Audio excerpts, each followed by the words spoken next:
Greetings, beautiful beings. Ellie and I welcome you back to Shelter in the Storm with A Course in Miracles Lesson 124. Alright, we're finishing off part 9, the extension of the kingdom, in chapter 7 tonight or today. The kingdom is forever extending because it is in the mind of God. You do not know your joy because you do not know your own self-fullness. Exclude any part of the kingdom from yourself, and you are not whole. A split mind cannot perceive its fullness, and needs the miracle of its wholeness to dawn upon it and heal it. This reawakens the wholeness in it and restores it to the kingdom because of its acceptance of wholeness. The full appreciation of the mind's self-fullness makes selfishness impossible and extension inevitable. That is why there is perfect peace in the kingdom. Spirit is fulfilling its function, and only complete fulfillment is peace. Your creations are protected for you because the Holy Spirit, who is in your mind, knows of them and can bring them into your awareness whenever you will let him. They are there as part of your own being because your fulfillment includes them. The creations of every Son of God are yours, since every creation belongs to everyone, being created for the sonship as a whole. You have not failed to increase the inheritance of the sons of God, and thus have not failed to secure it for yourself. Since it was the will of God to give it to you, he gave it forever. Since it was his will that you have it forever, he gave you the means for keeping it, and you have done so. Disobeying God's will is meaningful only to the insane. Excuse me. In truth, it is impossible. Your self-fullness is as boundless as God's. Like his, it extends forever and in perfect peace. Its radiance is so intense that it creates imperfect joy, and only the whole can be born of its wholeness. Be confident that you have never lost your identity and the extensions which maintain it in wholeness and peace. Miracles are an expression of this confidence. They are reflections of both your proper identification with your brothers and of your awareness that your identification is maintained by extension. The miracle is a lesson in total perception. By including any part of totality in the lesson, you have included the whole.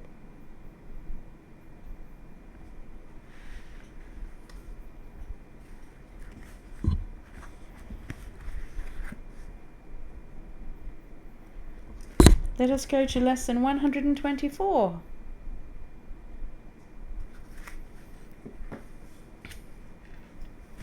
Let me remember, I am one with God.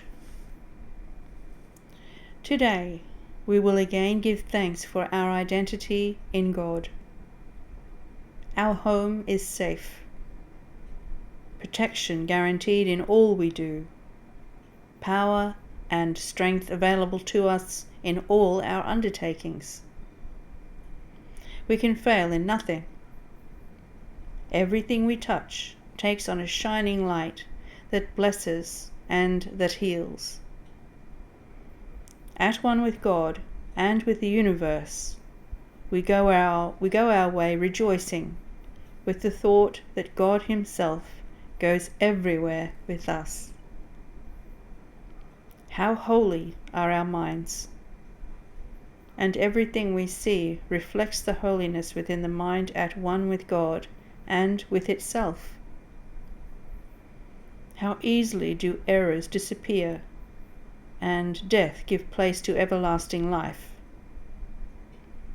Our shining footprints point the way to truth, for God is our companion as we walk the world a little while.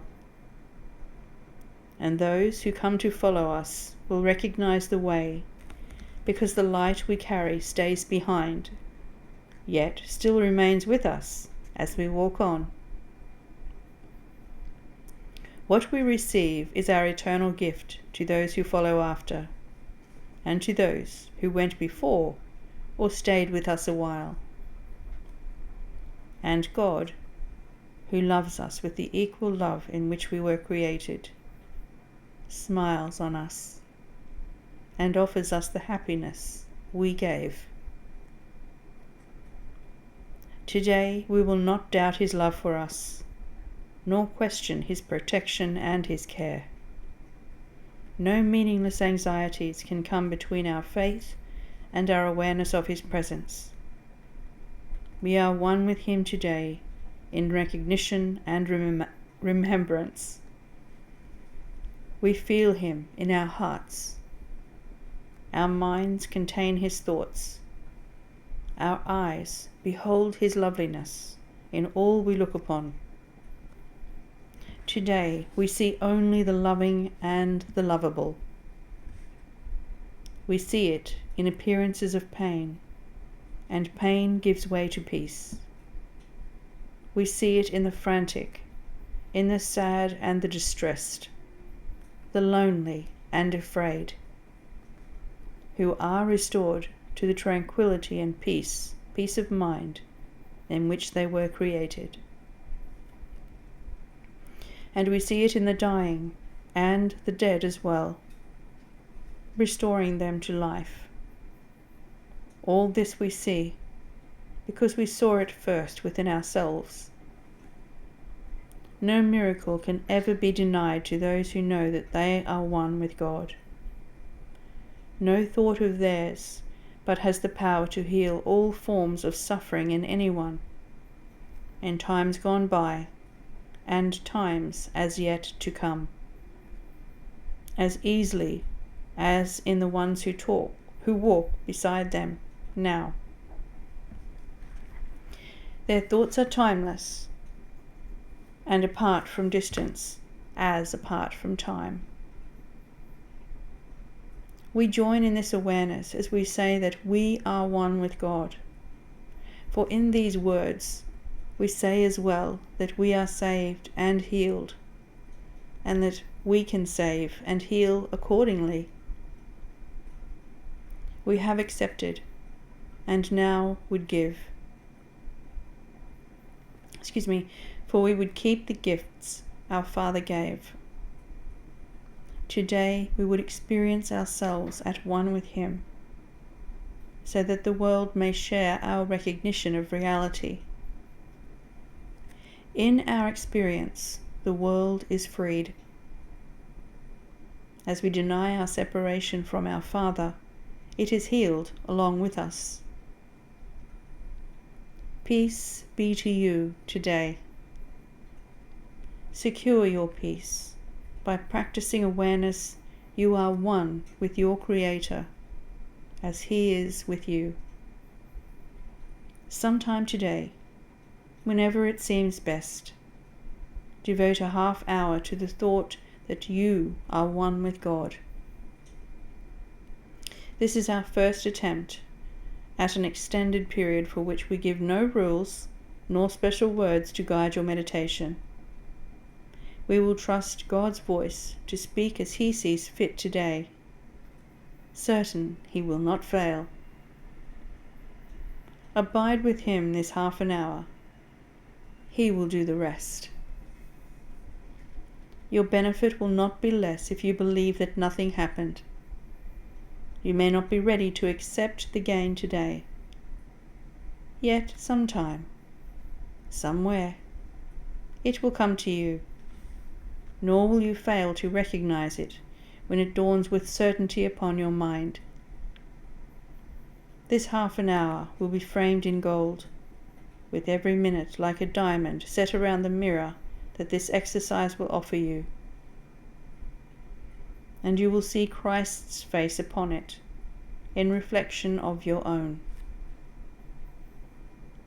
Perhaps today, perhaps tomorrow, you will see your own transfiguration in the glass this holy half an hour will hold out to you to look upon yourself. When you are ready, you will find it there, within your mind, and waiting to be found. You will remember then the thought to which you gave this half an hour, thankfully aware no time was ever better spent. Perhaps today, perhaps tomorrow, you will look into this glass and understand the sinless light you see belongs to you. The loveliness you look on is your own. Count this half hour as your gift to God, in certainty that His return will be a sense of love you cannot understand, a joy too deep for you to comprehend, a sight too holy for the body's eyes to see. And yet you can be sure some day, perhaps today, perhaps tomorrow, you will understand and comprehend and see. Add further jewels to the golden frame that holds the mirror offered you today by hourly repeating to yourself, "Let me remember I am one with God, at one with all my brothers and myself, in everlasting holiness and peace."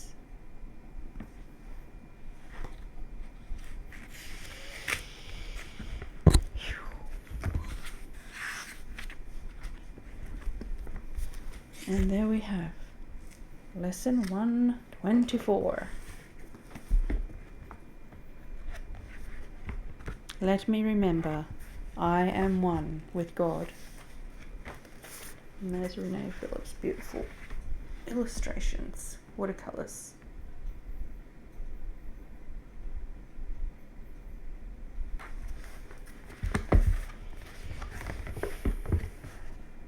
You are blessed beings, indeed. I am that one you know as Jesus. Is this not the opposite of separation? This is the prayer. This is the statement. This mantra affirms you are not alone. You have never been separated from that one you call God. You have always been loved. You have always been cared for. You have merely been living in an illusory world where you think you are alone. These statements bring you peace because they are true. This is why remembering that you are one with God takes away the fear and the frantic nervousness of your world. When you focus your mind on the truth that you are one with God, you can see all these shenanigans going on in the world and say, these are the ego's playgrounds. These are the ego's toys.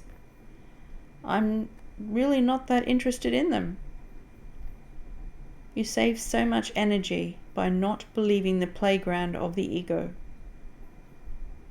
Now, many of you get worried when we ask you to focus this intently on God, because you feel as if you are going to lose the world. You feel as if you are going to lose your connection with people, your work, your home, your figurine collection, or whatever else you fear losing. Your freedom, perhaps.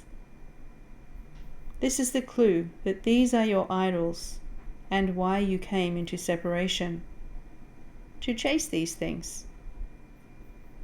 When we ask you to focus your mind back home on love, back home on unity with God as your focus, you get nervous. You become afraid, and that is your clue. That is your helping explanation, if you will, that you came to this place because you wanted it. Many of you ask this question: why on earth would I come to this place? Why on earth would I ask to come into separation? Excuse me. You know the answer when you get these feelings of not wanting to relinquish something, when you do not want to love, when you do not want to forgive. You see that you value the world. You value hatred. You value your judgments. This is how you constantly choose separation, day after day. And those choices reinforce separation in your experience and prevent you from returning to your true home, which is in God, in love. This does not judge you. This merely lets you see what your mind is up to. The face of innocence that you give yourself says, I am loving. I am kind. Why would I come to a place like this? Well, when you're asked to relinquish this place, when you're asked to love, and when you're asked to forgive and do these lessons, you see another aspect of your mind hidden from you. The world will never ask you to return to God. The world will never ask you to relinquish it. It calls to you. Come here, come here. Come to me. I will give you everything you want. So you wander into the world, believing the siren song it sings to you. Most of you have lived long enough and had enough stuff, relationships, and pain and suffering to know you lead yourselves astray. You led yourselves astray. These words return you to the simple truth. You are at home in God. You are one with God. God is with you. You are with your Creator at all times.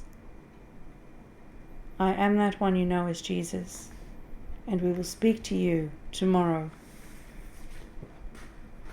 So much love, dearest ones, much love. Namaste.